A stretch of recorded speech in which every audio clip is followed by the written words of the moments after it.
Hi friends, welcome to my channel sweet பாப்பா editing. இன்றைக்கி நம்ம என்ன பார்க்க போகிறோம் வீடியோவில் அப்படின்னா ஈஸியாக ரவா லட்டு எப்படி செய்யலாம் அப்படின்னு பார்க்கலாம். என் தம்பி கேட்டுகிட்டே இருந்தான், ஸோ அவனுக்காக பண்ணோம்.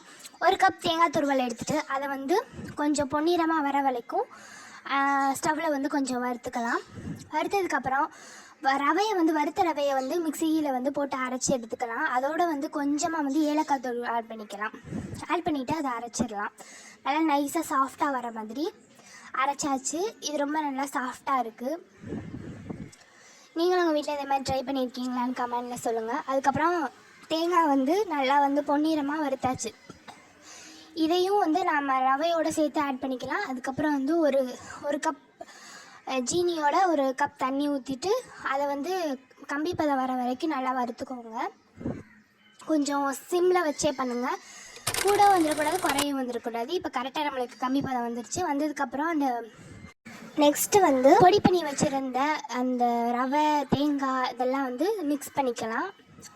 சிம்மில் வச்சுட்டே நம்ம மிக்ஸ் பண்ணுவோம். மிக்ஸ் பண்ணதுக்கப்புறம் இது கொஞ்சம் மூடி வச்சுட்டு நட்ஸ் போட்டுக்கலாம். முந்திரி, பாதாம், கிஸ்மிஸ், ஒரு கப் நெய், அதாவது உங்களுக்கு தேவையான அளவு நெய் ஊற்றிக்கோங்க. நெய் ஊற்றினதுக்கப்புறம் நம்ம லைஸ் பண்ணி வச்சுருந்த முந்திரி, பாதாம் இது ரெண்டையும் அந்த பொன்னிறமாக இது வந்ததுக்கப்புறம் அதில் போட்டு ஆட் பண்ணிக்கலாம். கொஞ்சம் சிம்லேயே வச்சுக்கோங்க, பொங்கி வரும் நெய் ஸோ ஃபஸ்ட்டு இது 2 பாதாமே முந்திரியை மட்டும் போட்டு வச்சுக்கலாம். இது லாஸ்ட்டாக வதங்கினதுக்கப்புறம் லாஸ்ட்டாக கிஸ்மிஸ் பழம் போட்டுக்கலாம். போட்டுட்டு அது வந்ததுக்கப்புறம் நம்ம அரைச்சி ரெடி பண்ணி வச்சுருந்தோம் பார்த்திங்களா, நம்ம லட்டு மிக்சர், அதில் இது போட்டுட்டு கொஞ்சம் நேரம் மிக்ஸ் பண்ணிவிட்டு அதை உருண்டை பிடிச்சிக்கலாம். அவ்வளோதான், சிம்பிள் வேலை. ஒரு 10 மினிட்ஸில் முடிஞ்சிடும். இதை சின்ன சின்ன சூடாக இருக்கும்போதே நம்ம உருண்டை பிடிச்சிடலாம். அப்போ தான் ஈஸியாக இருக்கும்.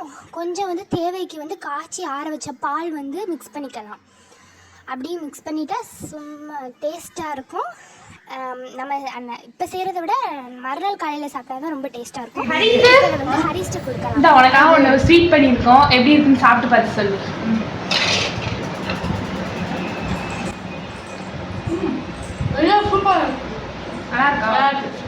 என்னதுன்னு சொல்லு. உனக்காக இன்னொரு இந்த மாதிரி வீட்டில் செஞ்சு சாப்பிட்டு பாருங்க, சூப்பராக இருக்கு.